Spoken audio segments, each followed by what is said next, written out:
The cup was already on the nightstand when Daria got into bed. It was always there. Every single night for 2 months. The same glass, the same pale yellow liquid, the same husband standing in the doorway watching her drink it with a smile she had learned to call love. She drank it that night the same way she always did. Without question. Without suspicion. Then a nurse she'd met only twice was sitting in a clinic across town staring at blood work with shock results that made her stomach turn. Because the baby was fine. That was the part nobody expected. The heartbeat was strong. The development was perfect. Everything a 16-week ultrasound was supposed to show. It showed. But Daria's body told a completely different story. And Brenda Okafor, a nurse practitioner with 14 years of experience, had seen that story before. She recognized the pattern. The numbers that didn't add up for a woman who claimed to be eating well, resting, taking her vitamins. Numbers don't lie. Husbands do. That afternoon, Brenda pulled Daria aside, closed the door to the exam room, and slid a piece of paper across the table with a phone number written on it. "Stop drinking whatever he's been giving you," she said quietly, "and call this number tonight." Daria laughed.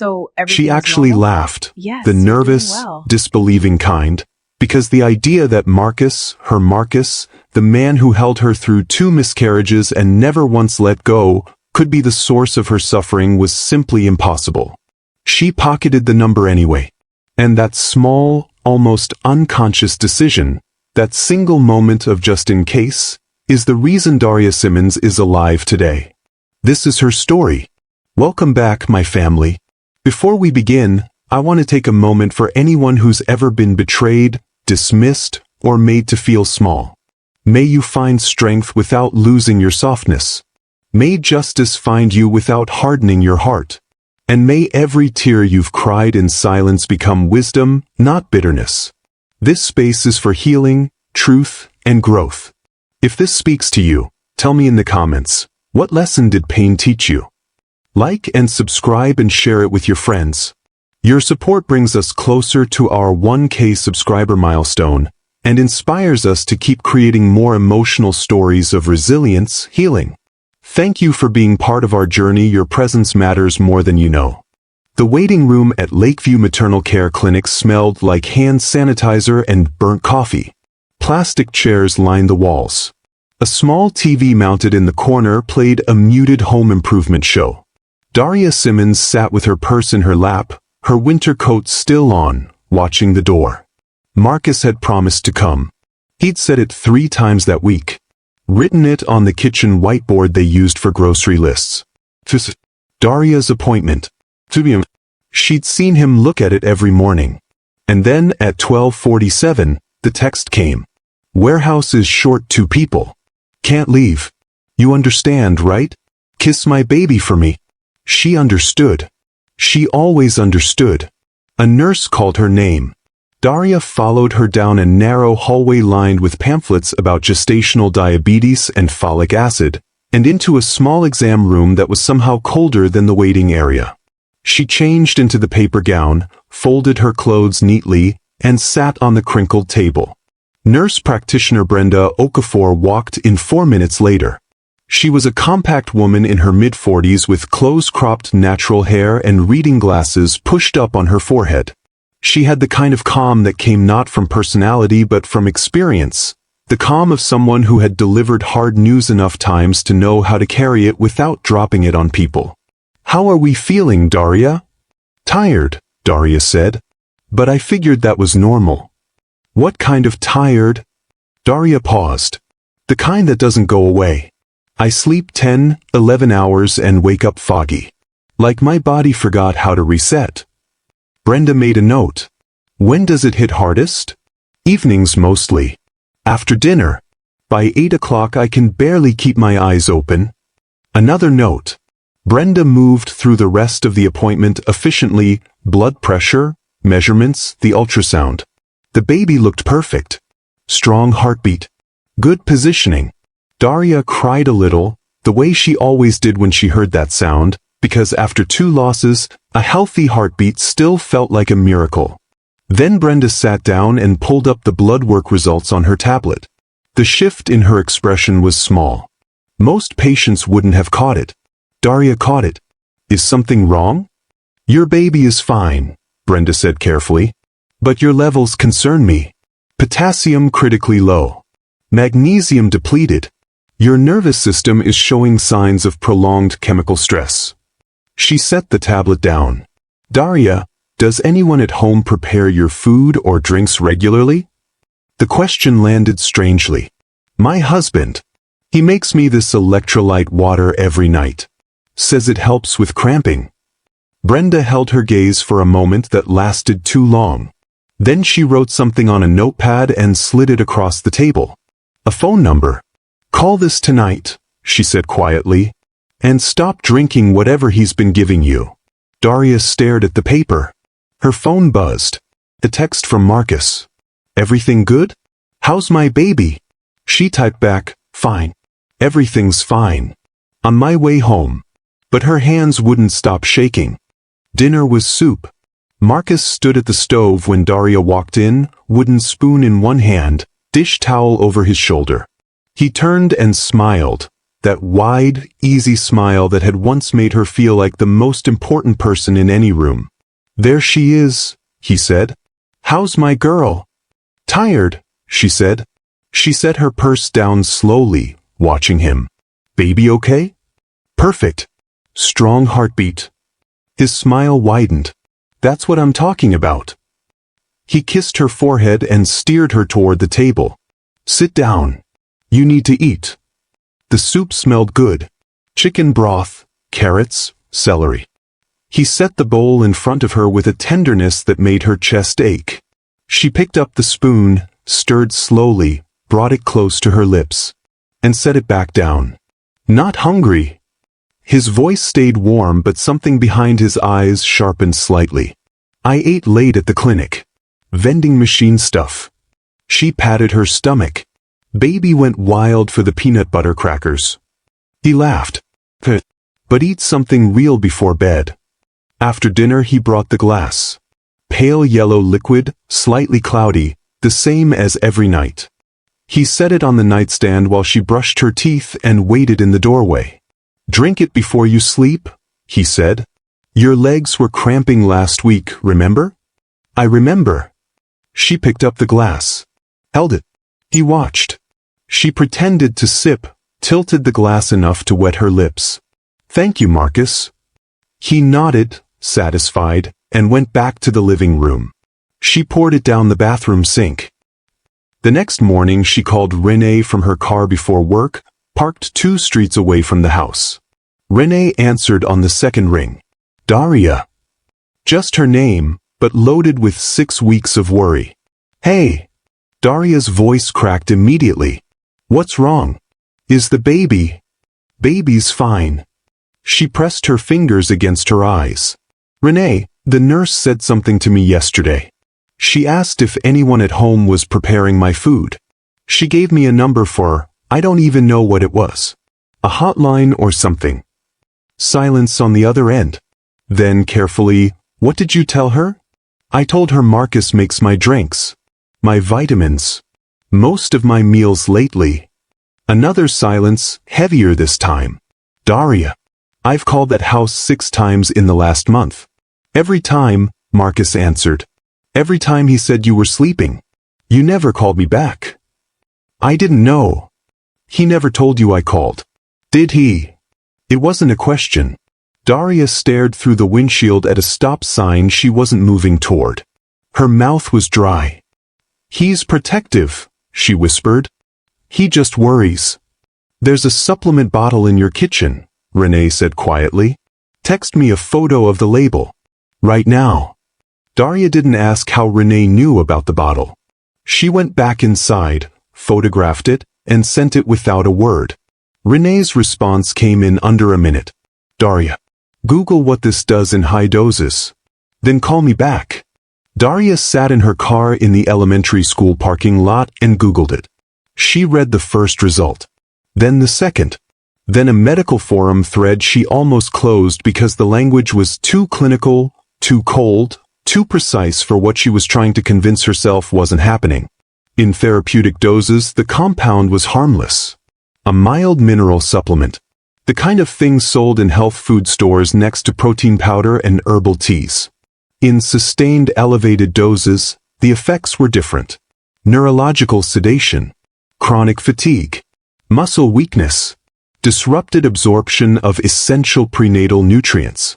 In pregnant women specifically, prolonged exposure could cause dangerous drops in blood pressure and reduce the placenta's ability to deliver nutrients to the baby. It wouldn't kill quickly. It would just make someone decline. Slowly, quietly, in ways that looked exactly like pregnancy complications. Daria put her phone face down on the passenger seat and sat very still for a long time. She thought about the evenings. How the exhaustion always hit hardest after the drink. How she'd assumed it was the pregnancy, the long shifts on her feet, the weight of carrying new life inside a body that had already lost two. She thought about how Marcus always watched her drink it.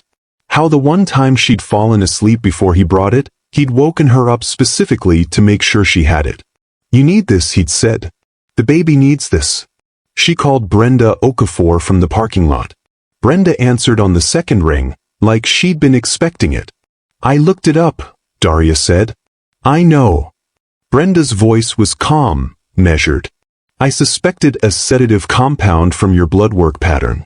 The mineral depletion, the nervous system stress markers, I've only seen it once before. An elderly patient.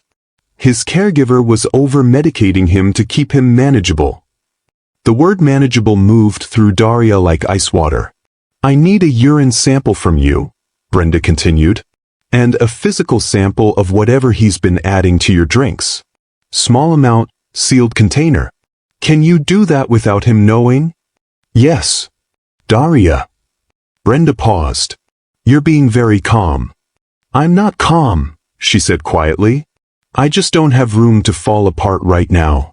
She went inside, worked her lunch shift, smiled at children who wanted extra corn and didn't notice that her hands weren't entirely steady. After her shift, she retrieved the supplement bottle from her bag, poured a small amount into a Ziploc she'd taken from the supply closet, sealed it, and locked it in her work locker. That evening she came home to Marcus making pasta. She sat at the table. She smiled. She answered his questions about her day. After dinner, she went to get her prenatal vitamin from the cabinet. The supplement bottle had been moved. She hadn't moved it. She turned slowly. Marcus was leaning against the counter, arms crossed, watching her with a small, quiet smile. "You seem better today," he said. "Do I?" "Yeah." He tilted his head. "More like yourself." She held his gaze and smiled back. "Must be the rest," she said. Brenda called 3 days later. Daria was on her lunch break, sitting in the back stairwell of Riverside Elementary where nobody went except the custodian on Fridays. She'd been waiting for the call the way you wait for test results, with a specific kind of dread that lives just below the sternum. "The sample confirmed it," Brenda said. "Elevated levels. Significantly above anything therapeutic. Combined with your blood work, Daria, this is not accidental dosing. Someone measured this carefully enough to keep you symptomatic without triggering an emergency." Daria pressed her back against the cold concrete wall. "He kept it below the threshold," she said slowly. "Sick enough to need him. Not sick enough to go to the hospital." Brenda was quiet for a moment. "That's exactly right." After she hung up, Daria sat in the stairwell for 11 minutes. She counted them on her phone.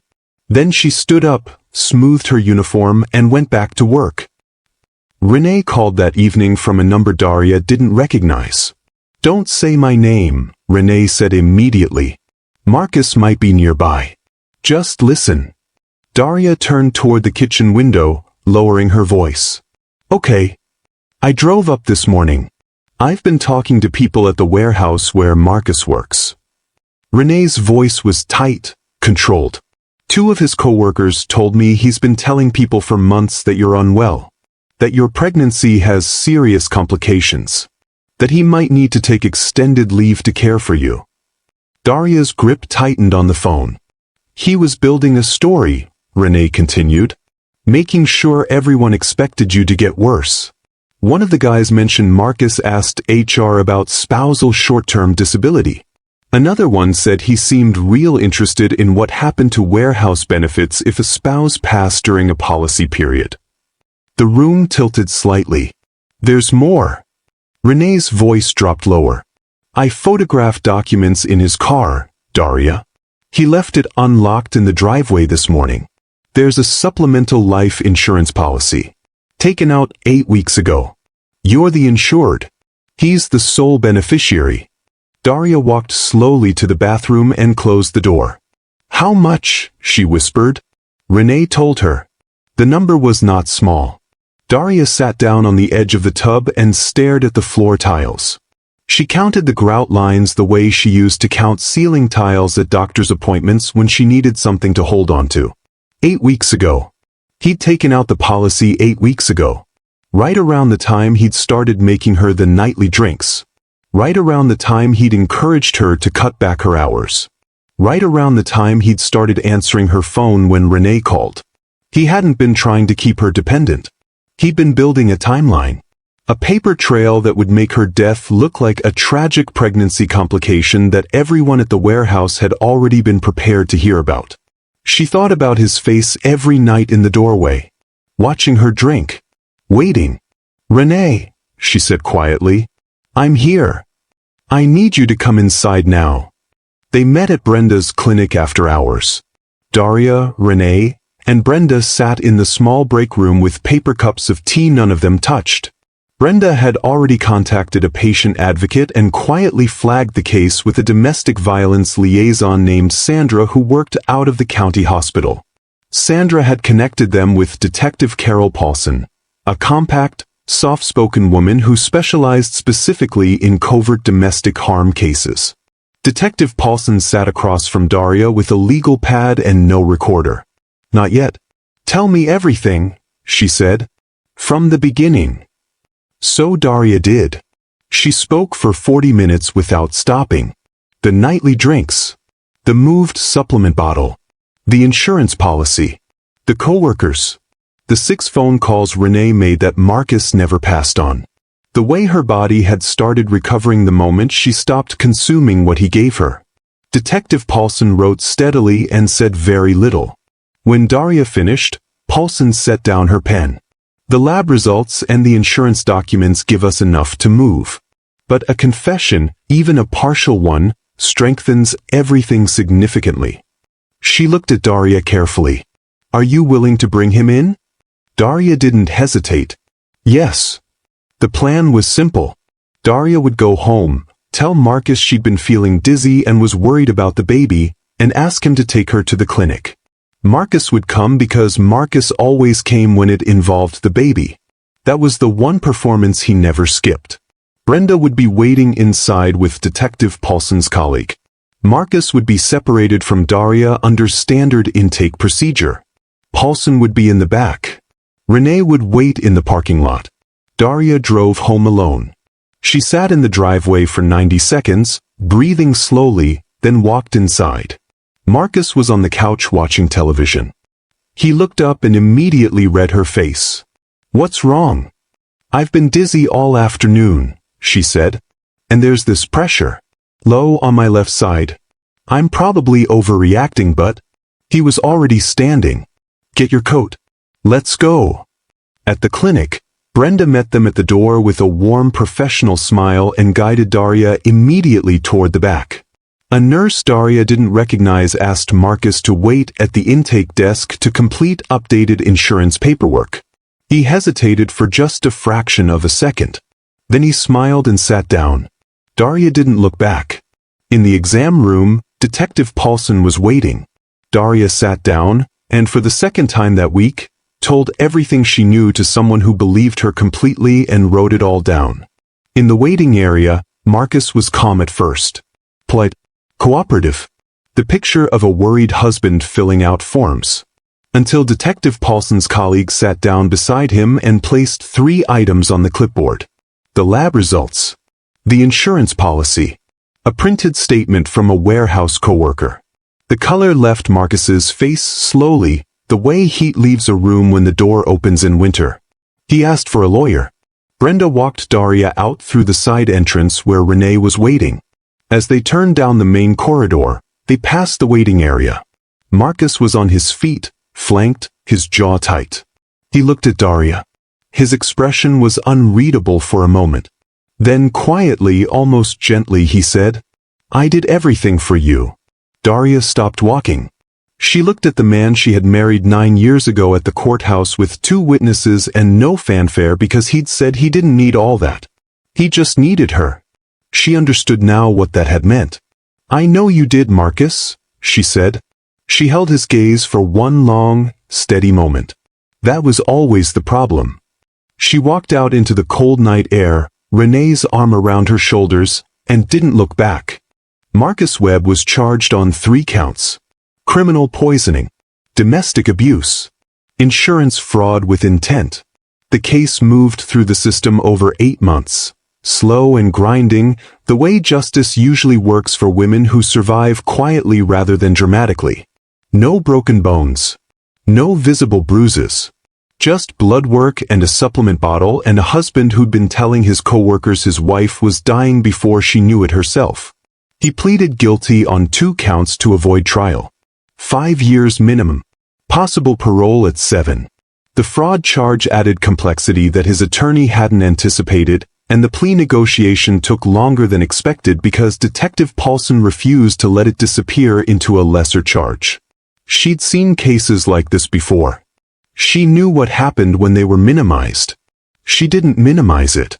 Daria gave birth at 38 weeks. A girl. 6 pounds, 11 ounces. Loud from the first second, which made the delivery nurse laugh and Daria cry so hard she couldn't speak for a full minute.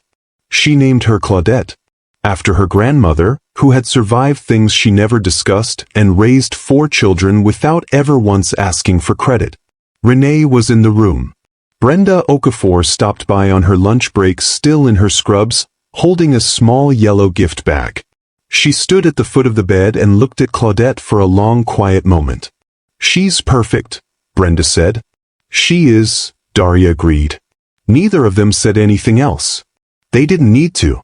Daria moved into a 2-bedroom apartment 3 blocks from Renee. The complex was older, the carpet slightly worn, the kitchen smaller than what she'd had. She loved it completely. She went back to Riverside Elementary. Her co-workers threw a baby shower in the break room with a sheet cake that said "Welcome Claudette" in uneven green frosting. She ate 2 slices and let people hold the baby and felt something she hadn't felt in years. She started therapy in the spring. A woman who specialized in coercive control and took her insurance. Daria sat in a small office with a succulent on the windowsill and learned words she hadn't had before. Coercive control. Financial isolation. Manufactured dependency. She learned that what Marcus had done wasn't a crime of passion or jealousy or mental illness. It was a system.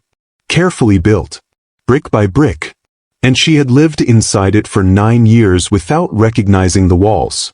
On the afternoon Brenda Okafor received a community health award from the city, Daria was in the 3rd row of the auditorium with Claudette asleep in a carrier against her chest. When Brenda's name was called, Daria was the first one on her feet. Brenda found her afterward in the lobby. They hugged without saying anything for a long moment. "You saved my life," Daria said. Brenda pulled back and looked at her. "You saved your own life. I just read the numbers." 2 years later, on an ordinary Tuesday morning, Daria was walking Claudette to daycare when her phone rang. A known number. She almost let it go to voicemail. She answered. A woman's voice. Quiet. Uncertain. The specific uncertainty of someone who has been doubting themselves for so long they've forgotten what confidence felt like. "I got your name from the support group. I don't know if I'm being paranoid. My husband makes me these drinks every night. I've been exhausted for months. My doctor said my levels are off but couldn't explain why and I just..." The woman stopped. "I don't know who else to call." Daria stopped walking. She shifted Claudette on her hip, looked up at the pale morning sky, and took a slow breath. "You're not being paranoid," she said. How do you know? Because paranoid people don't call, Daria said. They talk themselves out of it. You called. That means part of you already knows. Silence on the other end. Then a shaky exhale. Tell me everything, Daria said. I'm not going anywhere. And standing on that sidewalk in the ordinary morning light, with her daughter on her hip and her sister's apartment 3 blocks away and her own name on a lease she'd signed herself, Daria Simmons listened. Because someone had once listened to her. And that had made all the difference. Thank you for staying with this story until the very end. Stories like this remind us that dignity, resilience, and quiet strength often speak louder than revenge ever could. If this story moved you, if it made you pause, reflect, or see yourself in her journey, don't keep it to yourself. Like the video, share it with someone who might need it, and subscribe to the channel for more powerful stories about courage, consequences, and redemption. Your support helps us tell stories that matter. And remember, sometimes the strongest response isn't anger, it's becoming unbreakable.